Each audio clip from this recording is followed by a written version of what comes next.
Hello, in this video today I'm going to show you some of the things I've been doing to help build my leg strength, something that I think we should all think about all the way through life, maintaining strength and joint health.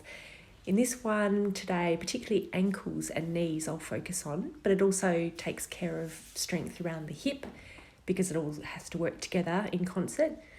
And just be aware that if you have got significant pain, you should get that checked out before trying new things like this, if they're new for you.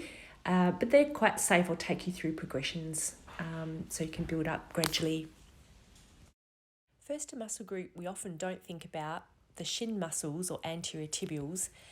Check out the knees over toes guy on Instagram for an explanation of why these are so important.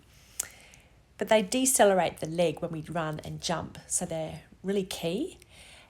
And working them just means, one way anyway, is back up against a wall or a post. So you've got the calf on a tiny bit of a stretch as you lift the toes off the ground, and hold at the top for at least a second, 2 seconds, and then lower.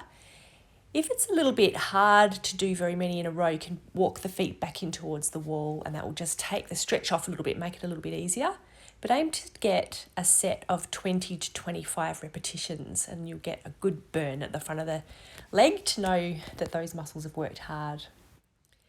A great quads exercise is to stand on a step, or if you have got a wedge or something you can use as a wedge, this will take the pressure off the ankle joint a little bit. You get your balance on one leg and then just lower, keeping your back nice and straight. Just lower to place the heel down on the step below or the surface below. So the knee, as you can see, travels over the toe.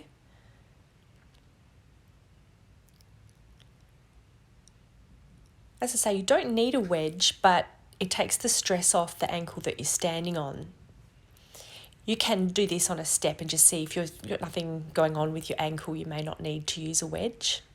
And you can progress this exercise by holding some weight and doing the same thing, just upping the ante for those quads muscles. Really great exercise for the knee joint and the knee muscles, the quads muscles.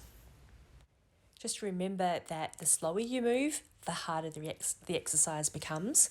And of course, the deeper the knee bend, the harder it is too. As long as you're not getting any pain in the knee, you should be absolutely comfortable during the exercise.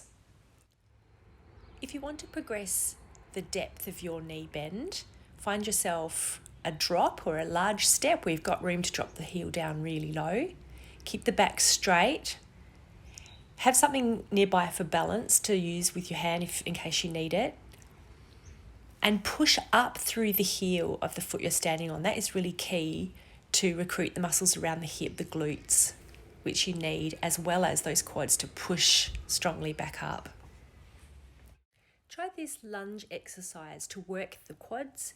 Really develop the strength inner range, which means when the knee's really bent, and at the same time stretching the front of the hip. Try it on a box first and just gauge how far you can bend your knee comfortably without any pain or discomfort. Of course, you can use a low bench or a step instead of a box. And then you can progress to doing the same exercise down on the ground, as long as this is comfortable at the ankle and the knee, of course. You just go as low as what is comfortable. Your back knee shouldn't touch the ground. Just try several repetitions, nice and slow. The slower the better. And you'll find with this and the previous exercises are quite intense. You only need 5 or 6 reps on each side for a really good fatiguing of the muscle and therefore a great strength effect.